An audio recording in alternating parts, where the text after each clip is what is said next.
So I'm just here studying, reading my Bible, and God gave me a message to give to you. I know it's not the prettiest, most aesthetically pleasing background. This is my craft room, but yeah, and you're gonna hear some noise because my neighbor's got some kids. So you just gotta block it out like I do, you know? So, anyways, we're in Exodus, and God told me to say, a lot of people may remember the story of Moses. Lovely, great story. But a lot of people may not know the story of when he was a child and what happened and why he was put into the Nile River and whatnot.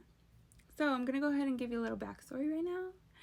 So basically, the king of Egypt at the time, the Pharaoh, at the time of Moses' birth, was worried about the number of Israelites that were growing, right? He was worried that they were going to one day overpower them or just ally with their enemies and war with them, right? So he demanded that all the baby boys, the newborn baby boys, be murdered, be killed. He said all the girls can live, but all the boys would die. And that let's just give it a moment of silence for that, because that just hurts to read, right? But anyways, so Moses' mother hides him for 3 months.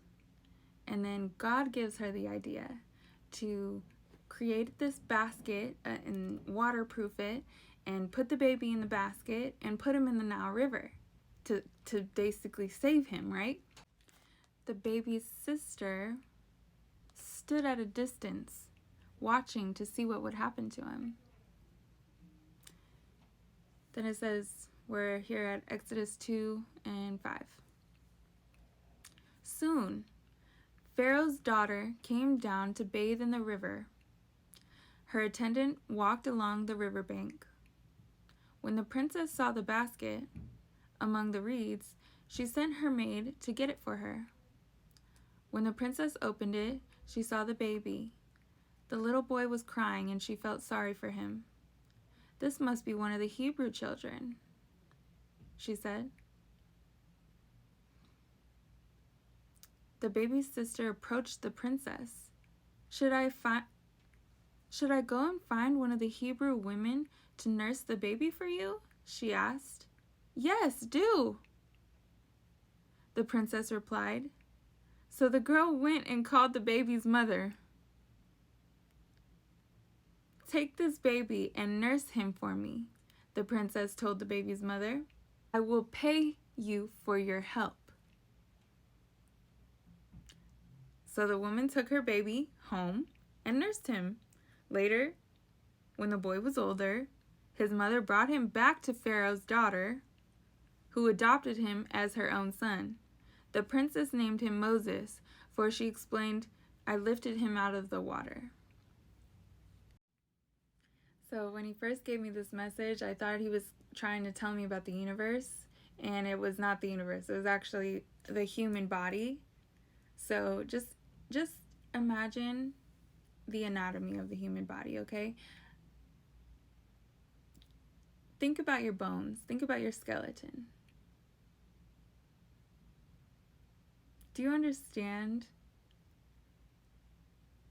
the precision it took for each and every single one of us to have a perfect skeleton when we're born? We may not be perfect now, but when we were first born, it was perfect.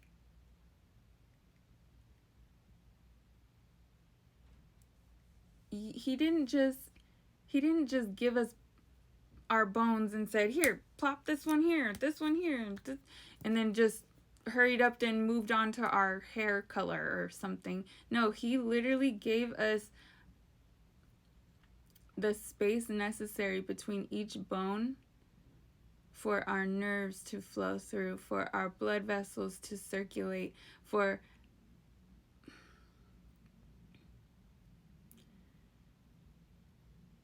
just the human body alone shows you the precise design of not only God's timing, but like, he is perfect timing, yes, but he is perfect dimension.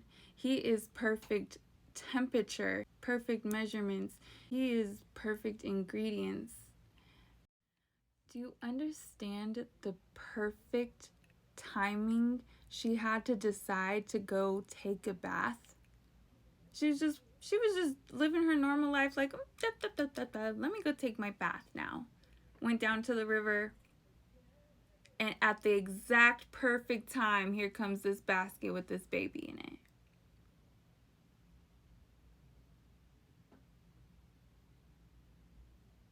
That's God.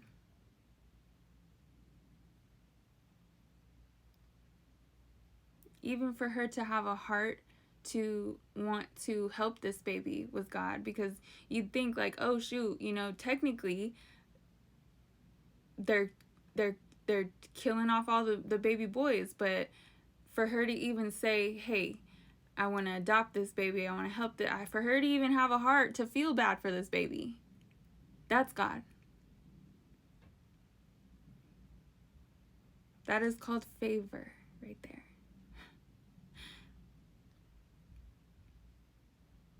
Then I think it's God that the baby sister was smart enough to run up to the princess. Hey, should I go and find one of the Hebrew women to nurse the baby for you?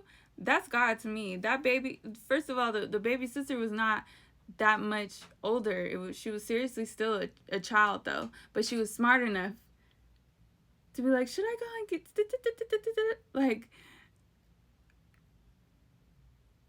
to me that's God. Okay? And then for the princess to say, I will pay you for your help, that's God. Now Moses' mother don't have to worry about money, and she don't have to worry about her baby. That's God. Okay, what I'm getting at is that things are just too precise and too perfect, too lined up perfectly for you to ever think that anything is a mistake or an accident or anything. Okay, things are too perfect. God works that way. And then, like, later down the story, like, Exodus is just so interesting to me. Every time I read it, I'm like, oh, whoa. But yeah, so that's just, things are way too perfect for them to just be accidents or mistakes. God lines everything up for your good, okay? Just remember that. That's the good news. All right? I love you. God loves you, and bye.